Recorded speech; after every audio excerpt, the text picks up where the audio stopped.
అనేక వేదికల మీద మేమందరం స్వాగతించినాం. కాబట్టి గల్లీ నుంచి మొదలుకుంటే ఢిల్లీ వరకు మీరు చేసే ఉద్యమానికి మా అందరం పూర్తిగా మద్దతు ఇస్తామని మళ్ళొకసారి తెలియజేసుకుంటూ, తెలంగాణ ఉద్యమంలో కూడా బాబాసాహెబ్ అంబేద్కర్ విగ్రహం అసెంబ్లీలో పెట్టాలని తను 48 గంటలు దీక్ష చేసినప్పుడు కూడా మేమందరం కవులము కళాకారులుగా జాగృతికి కవితకు అండగా నిలబడి మా మాటని వినిపించడం జరిగింది.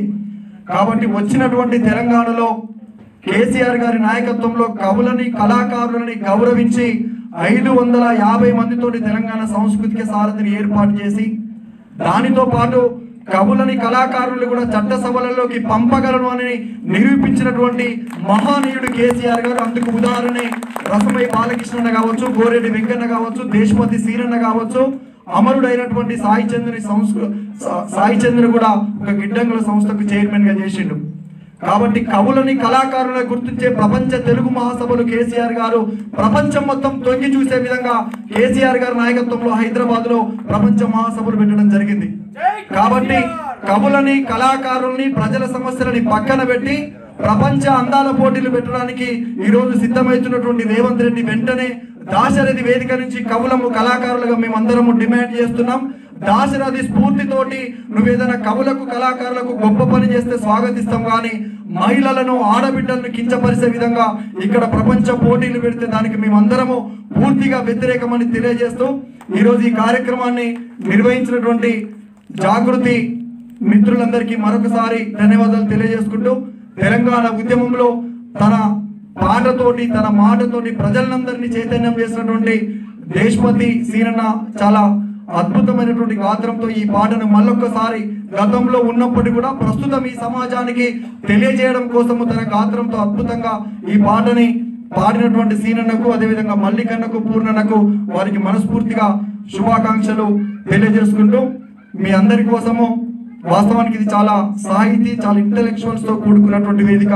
ఏ పాట పాడినా తప్పేంటిదో ఒప్పేంటిదో అర్థం కాని పరిస్థితి. కాబట్టి ఈరోజు ప్రశ్నించే గొంతులమని 10 సంవత్సరాల కాలంలో ఏ విధంగానైతే కేసీఆర్ గారిని నిందించిరో, బీఆర్ఎస్ ప్రభుత్వాన్ని నిందించిరో, ఈరోజు ఆ ప్రశ్నించే గొంతులన్నీ మూగబోయినాయి. ఒకవైపు హెచ్సియు కావచ్చు, ఒకవైపు లగచర్ల కావచ్చు, ఇట్లా అనేక సమస్యల మీద ఒకవైపు పంటలు ఎండిపోతున్నాయి, రైతన్నల ఆత్మహత్యలు, గురుకులాలలో విద్యార్థుల ఆత్మహత్యలు, ఇవన్నీ ఉన్నటువంటి పరిస్థితులలో మూగబోయినటువంటి అనేక మంది మూగబోయినటువంటి ప్రజాకవులకు మేధావులకు ఒకటే సూటి ప్రశ్న, అరే ప్రశ్నించే గొంతులమని ప్రగల్భాలు పలికినోళ్ళు ప్యాకేజీలు తీసుకొని పదవులు తీసుకున్నారు, మా పల్లెకొచ్చి పోతారా మా రైతు గోస చూస్తారా, మా వాడాకొచ్చి పోతారా మా పల్లె బాధ చూస్తారా.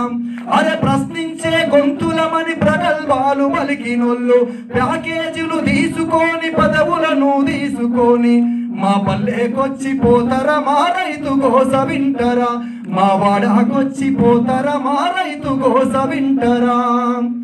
ఈ విధంగా కవితక్క ఇందిరా పార్క్ దగ్గర దీక్ష చేసినప్పుడు మహిళల కోసము దీక్ష చేసిన రోజు కూడా తన నినాదం నుంచే పుట్టింది, వద్దురా నాయన ఈ కాంగ్రెస్ పాలన.